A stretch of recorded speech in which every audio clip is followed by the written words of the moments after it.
বৃষ্টিকে উপেক্ষা করেই ভোটের লাইনে দাঁড়িয়েছে সাধারণ মানুষ।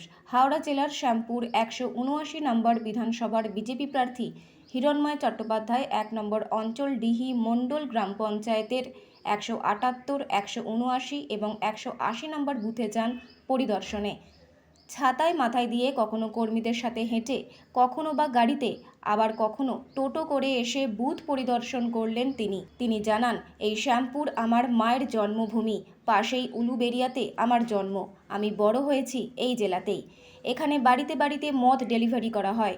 এখানকার প্রায় ৪০ থেকে ৪৫ হাজার যুবক বাইরে কাজ করে। তারা প্রায় অনেকেই ফিরে এসেছে ভোট দেওয়ার জন্য। আমার সাথে অনেকে দেখা করতেও এসেছে এবং বিজেপিকে ভোট দেব বলেও আশ্বাস দিয়েছেন। বেশ কিছু মুসলিম যুবক জানিয়েছেন তারা বিজেপি শাসিত রাজ্যে কাজ করেন এবং তাদের কোনো অসুবিধা হয় না সেখানে। আপনি প্রায় বুথে বুথে ঘুরছেন সকাল থেকে, পরিস্থিতি কি বুঝলেন এখনো পর্যন্ত? ঠিক আছে, এসব আসুন। পরিস্থিতি কি বুঝলেন? পরিস্থিতি দেখুন, আমি গত 40 দিন ধরে শ্যামপুরে পাড়ায় পাড়ায় রাস্তায় রাস্তায় মোড়ে মোড়ে প্রচার করেছি এবং ঈশ্বর আমাকে দিয়ে প্রচুর রোদ, প্রচুর গরম, আমার মুখের রং পাল্টে গেছে। কিন্তু দেখুন ঈশ্বরের কি কৃপা, আজকে সমস্ত শ্যামপুরের ভোটারদের জন্য ঈশ্বর নিজে থেকে আজকে এসি দিয়ে পাঠিয়ে দিয়েছে। পুরো ওয়েদার ঠান্ডা ঠান্ডা, কুলকুল, সবাই ভোট দিচ্ছে আর আরাম করে ঠান্ডা করে। বৃষ্টি যা হওয়ার একটু হয়ে গেছে, চারিদিকে একদম ঠান্ডার পরিবেশ। এই যে ঈশ্বরের আশীর্বাদ বৃষ্টি দিয়ে সকালবেলা শুরু হলো, এটা আমার কাছে একটা বিরাট পাওনা। এই ঈশ্বরের আশীর্বাদ, শ্যামপুরের সমস্ত মানুষের আশীর্বাদ, পরিবর্তন তারা চেয়েছেন এবং আজকে তারা পরিবর্তনের জন্য তারা আজকে ভোট প্রদান করছেন। এটা আমার কাছে বিরাট বিরাট কৃপা এবং আমি চাই মানুষ তাদের কল্যাণ হোক, তাদের উন্নয়ন হোক, এই একটাই মাত্র আমার আশা। কারণ দেশ স্বাধীন হয়েছে ৭৯ বছর, এখনো আমাদের এখানে হাসপাতাল হয়নি। দেশ স্বাধীন হয়েছে ৭৯ বছর, আমাদের এখানে এখনো বোয়ালিয়ার ব্রিজ হয়নি, নৌকা করে নদীর এপার ওপার যেতে হয়। দেশ স্বাধীন হয়েছে ৭৯ বছর, এখনো তাম্রলিপ্ত শহর যেতে গেলে আমাদেরকে যাওয়ার কোনো রাস্তা নেই, এখনো কোনো লঞ্চ নেই। দেশ স্বাধীন হয়েছে ৭৯ বছর, আমাদের এখানে একটা এখনো রেল স্টেশন হয়নি। দেশ স্বাধীন হয়ে গেছে ৭৯ বছর, এখন এখানে ঘরে ফোন করলে হোম ডেলিভারিতে দুয়ারে মদ পাওয়া যায়। ছেলেদের কাছে কাজ নেই, চাকরি নেই, শিল্প নেই, ছেলেরা হতাশায় ভুগছে।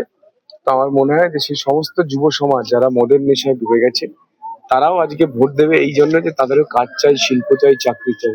চাকরি, শিল্প, কাজ হলে কেউ মদের নেশায় থাকবে না। কারণ আমাদের এখানকার শ্যামপুরে প্রায় ৫০,০০০ ফ্যামিলি, তারও বেশি। প্রত্যেক পরিবারের অন অ্যান অ্যাভারেজ তাদের ছেলেরা কেউ গুজরাটে চাকরি করে, কেউ দিল্লিতে করে, কেউ পুনেতে করে, কেউ মহারাষ্ট্রতে করে। এবং তারা সবাই বলছে, এবং বহু মুসলিম ছেলে, গতকালই প্রায় ৫০-৬০টা মুসলিম ছেলে এসেছিল যারা গুজরাট থেকে এসছে। বলছে আমরা দাদা গ্রামে গ্রামে প্রচার করছি যে আমরা মুসলিম হয়ে গুজরাটে সবচাইতে বেশি ফেসিলিটি আমরা পাই।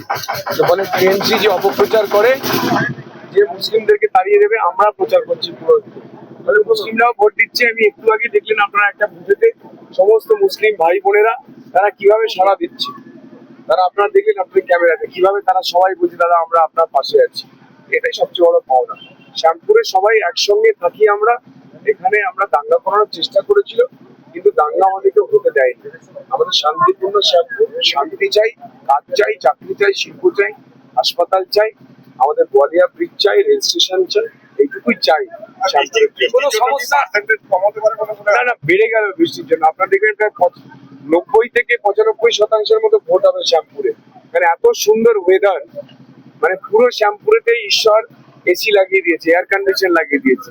তাহলে আপনি ভাবুন এই সময়তে আমি গত 40 দিন যে প্রচার করেছি, এই সময় দরদর করে ঘামছি, মানে পুরো টি শার্ট ভিজে যেত আমার। আর মুখের রং দেখলে বুঝতে পারেন পুরো মুখের রংটা 40 দিনে পাল্টে গেছে।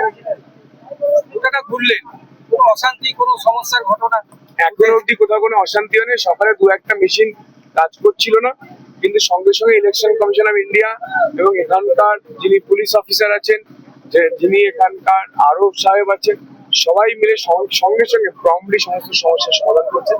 কিছু কিছু মুসলিম বুথে দেখুন, আজ অব্দি ইতিহাসে শ্যামপুরে প্রায় ৫০টার উপরে মুসলিম বুথ, সেখানে বিজেপি কখনো এজেন্ট দিতে পারতো না। গতবারের লোকসভাতেও ২৮০ জনের বেশি বিজেপি এজেন্ট দিতে পারেনি, কিন্তু এবারে ৩২৪টা বুথেতেই বিজেপি এজেন্ট দিতে পেরেছে। গত ৩ দিন ধরে শুধু এজেন্ট দেওয়ারই কাজ করেছি। ফলে প্রত্যেকটি বুথে আমাদের এজেন্ট আছে, এটা একটা বিরাট বড় সাকসেস। এবং মুসলিমরা ভাইরা তারা নিজেরা বলেছে, বোনেরা বলেছে দাদা আমরা এজেন্ট হবো। যে সমস্ত মুসলিম বুথে ভোট দিতে দিত না তৃণমূল, সেখানকার মুসলিম ভাই বোনেরা তারা এসছে, দেখা করেছে, বলে দাদা আমাদেরকে আপনারা ফর্ম 10C দিন, আমরা দেবো। সেজন্য গতকাল সারাদিন ধরে আমরা পোলিং এজেন্ট বসিয়েছি এবং 324টা বুথেতেই আমাদের পোলিং এজেন্ট আছে। একটু আগে দেখলেন যে পুরোপুরি মুসলিম বুথ, সেখানেও আমাদের এজেন্ট আছে। এটা ঈশ্বরের কৃপা। আপনার আগামী 4 তারিখ আপনার ভাগ্য নির্ধারণ করবে আপনি এই শ্যাম্পুর কি বলবেন? আমার ভাগ্য একদমই না, শ্যামপুরের মানুষের ভাগ্য। 79 বছর ধরে শ্যামপুরের মানুষকে রাজনীতিবিদরা ঠকিয়েছে, তারা কিছুই দেননি, তাই না? হাসপাতাল দেননি, রেল স্টেশন দেননি, কিছুই দেননি, কাজ নেই, শিল্প নেই, চাকরি নেই। শ্যামপুরে কি আছে? কিছুই নেই। আপনি যদি বলেন শুধু হতাশা আছে। এবং যে 26টা খালে জল ছিল যার জন্য মানুষ চাষ করতেন, সেই 26টা খালেতেও জল নেই, মানুষ চাষও করতে পারছে না, হোগলা বনে পড়ে গেছে। তো এটা শ্যামপুরের মানুষের ভাগ্য নির্ধারণ, তাদের জীবনের উন্নয়নের যে নির্ধারণ হবে 4 তারিখ, অলরেডি পরিবর্তন হয়ে গেছে। 4 তারিখে আপনি খবর নিন, শ্যামপুরের যত গেরুয়া আবির এসেছিল কোনো দোকানে পাবেন না, সব বিক্রি হয়ে গেছে। আপনি খবর নিয়ে দেখতে পারেন, কোথাও কোনো গেরুয়া আবির নেই। সবাইকে অসংখ্য অসংখ্য ধন্যবাদ জানাই। আপনারা বৃষ্টিতে ভিজবেন না, আপনারা আপনাদের খবর রাখবেন, স্বাস্থ্যের খবর রাখবেন, ঠিক আছে? স্বাস্থ্য